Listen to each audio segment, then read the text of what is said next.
Kami dari penutup oposisi pertama-tama akan menyanggah argumen-argumentasi dari pemerintah pembuka yang kami rasa belum cukup kuat untuk membuktikan bahwa glorifikasi untuk pekerjaan spesialis itu tidaklah penting. Yang pertama adalah, yang ingin kami sanggah adalah membantah bahwa pekerjaan itu bersifat dinamis dan pekerjaan spesialis lama-kelamaan akan hilang sesuai dengan berjalannya waktu. Alasan tersebut sangat tidak masuk akal, karena seperti yang kita ketahui, contohnya pekerjaan spesialis sebagai dokter telah ada sejak zaman dahulu. Sampai zaman modern seperti sekarang, pekerjaan seperti dokter akan terus populer, karena pekerjaan seperti dokter permintaan masyarakat terhadap tenaga kesehatan tidak akan pernah habis. Saya juga bisa memberikan contoh selanjutnya, yaitu pekerjaan di bidang dunia konstruksi. Pekerjaan di ahli-ahli tenaga konstruksi sejak zaman dahulu hingga zaman sekarang tidak berubah. Terus diperlukan masyarakat terus memiliki permintaan atas tenaga kerja konstruksi. Walau memang terdapat perubahan teknologi, tapi para tenaga konstruksi tersebut terus melakukan adaptasi. Itu artinya pekerjaan spesialis juga bisa beradaptasi dari tahun ke tahun. Yang kedua adalah pemerintah pembuka beranggapan pekerjaan generalis akan kalah dengan pekerjaan spesialis.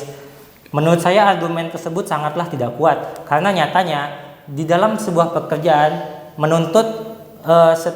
di dalam sebuah pekerjaan terdapat dua jenis pekerjaan, yaitu pekerjaan yang bersifat memerlukan keahlian khusus, ada juga pekerjaan yang memerlukan keahlian secara umum, yaitu pekerjaan generalis.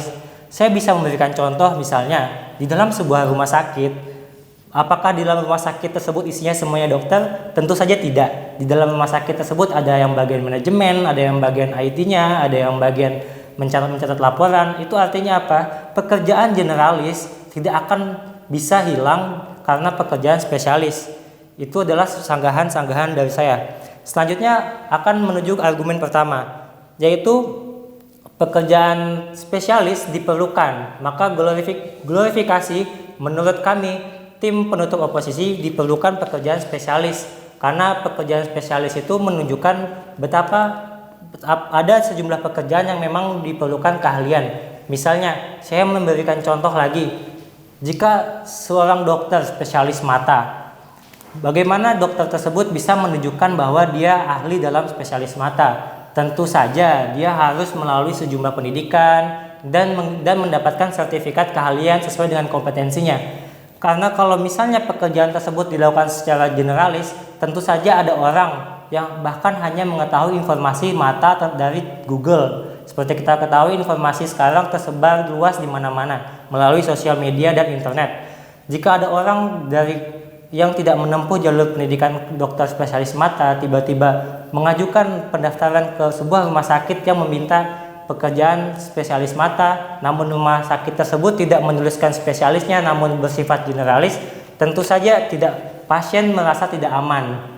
Yang kedua, ketika orang tersebut melakukan sebuah kesalahan dan tidak memiliki tanda spesialis atau keahlian, pasien ataupun perusahaan yang menerima orang tersebut tidak tahu harus menuntut kemana. Jika dokter tersebut terikat dengan janji dan spesialisnya, tentu saja perusahaan ataupun pasien bisa menuntut melalui jalur asosiasinya, yaitu Ikatan Dokter Indonesia.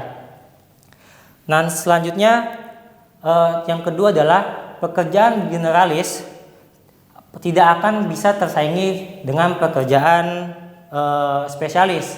Seperti yang saya bilang pada argumen sebelumnya, dalam sebuah lingkungan tempat kerja tidak mungkin isinya semua orang-orang yang spesialis di bidang tersebut. Tentu saja orang-orang yang bekerja di bidang spesialis tersebut memerlukan orang lain untuk membantu pekerjaannya. Kemudian ada juga orang-orang di bidang spesialis tidak mungkin harus melakukan pekerjaan yang bersifat generalis, sedangkan dia sudah memiliki beban pekerjaan yang bersifat spesialis. Maka dari itu permintaan atas pekerjaan-pekerjaan generalis sampai kapanpun juga tidak akan bisa disaingi oleh pekerjaan spesialis, karena udah ada pembagian tugasnya masing-masing. Disampaikan juga oleh pemerintah pembuka dengan menyatakan bahwa pekerjaan spesialis itu bisa menentukan jalan hidup seseorang. Menurut pandangan saya itu salah, karena jalan hidup seseorang tidak hanya ditentukan dari apa pendidikan spesialis yang dia tentukan, tapi juga ditentukan berdasarkan minat dia ataupun kesempatan yang dia temukan. Selama dia menemukan kesempatan, walaupun itu tidak sesuai dengan spesialisnya dan dia merasa mampu, dia tentu saja bisa mengambil kesempatan tersebut. Itu artinya jika pemerintah pembuka mengatakan jika seorang dari kalangan menengah ke bawah telah menghabiskan uangnya untuk menempuh pendidikan spesialis dan tidak berhasil di pendidikan spesialisnya dan tidak bisa mengembalikan uang yang orang tuanya telah habiskan, menurut saya dia tidak boleh berhenti mencari pekerjaan ataupun bidang pekerjaan sesuai dengan spesialisnya. Tentu saja selama dia menempuh pendidikan, selama dia menempuh kuliah misalnya, tentu saja dia melakukan hal-hal yang bersifat generalis.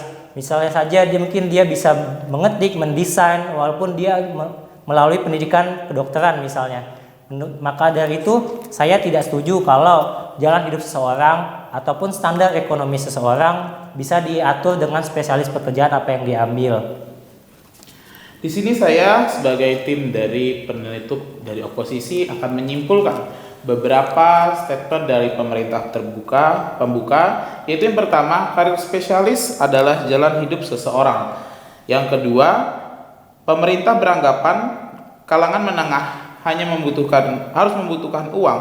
Jika tidak mendapatkan pekerjaan spesialis akan sia-sia. Dan yang ketiga, pemerintah mengatakan jika ingin mempunyai pekerjaan spesialis, setiap masyarakat harus mempunyai dana lebih. Dan menurut pemerintah pembuka juga, untuk pekerjaan spesialis hanya stagnan atau tidak berubah atau berubah-ubah secara dinamis. Di sini saya akan menyanggah beberapa statement dari pemerintah, yaitu nyatanya tidak untuk sebuah karir harus seperti itu saja, bahkan secara berubah-berubah dalam artian kata pekerjaan generalis sangat dibutuhkan atau bahkan tersaingi nantinya, itu nyatanya tidak. Di luar sana masih banyak seperti contohnya guru. Jika guru dari dulu hingga sekarang tetap ada, cuman perkembangan teknologinya yang berubah, namun dia tetap menjadi guru. Bisa melalui teknologi tersebut dia mengajarkan kepada siswanya, kepada mahasiswanya. Itu menyatakan bahwa begitu banyak hal yang berubah namun tetap ada. Yang berikutnya, untuk masalah biaya, pemerintah mengatakan bahwa setiap kalangan harus mempunyai dana lebih. Nyatanya tidak. Di luar sana atau di Indonesia sendiri sudah banyak beasiswa untuk pekerjaan-pekerjaan spesialis seperti bidik misi untuk S1 dan LPDP untuk S2. Di situ kita menyatakan bahwa setiap masyarakat berhak atau mampu atau bisa untuk melakukan pekerjaan spesialis. Yang ketiga, untuk pekerjaan generalis yang merasa tersaingi, nyatanya tidak. Karena begitu banyak pekerjaan dalam satu instansi memiliki beberapa proyek. Sebagai contoh, misalnya kita ingin ke sekolah. Di sekolah tersebut bukan hanya guru, mungkin ada operator, mungkin ada IT projector, atau ada bagian-bagian lain yang memang tidak dikotak-kotakan. Di sini pemerintah hanya beranggapan bahwa satu ya satu, dua ya dua. Nyatanya tidak.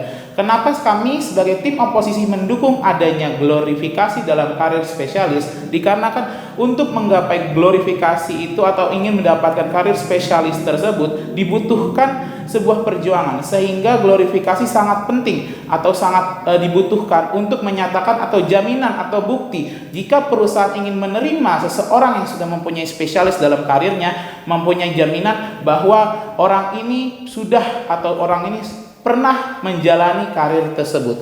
Maka dari itu kami sebagai tim penutup oposisi sangat mendukung adanya glorifikasi dalam karir spesialis.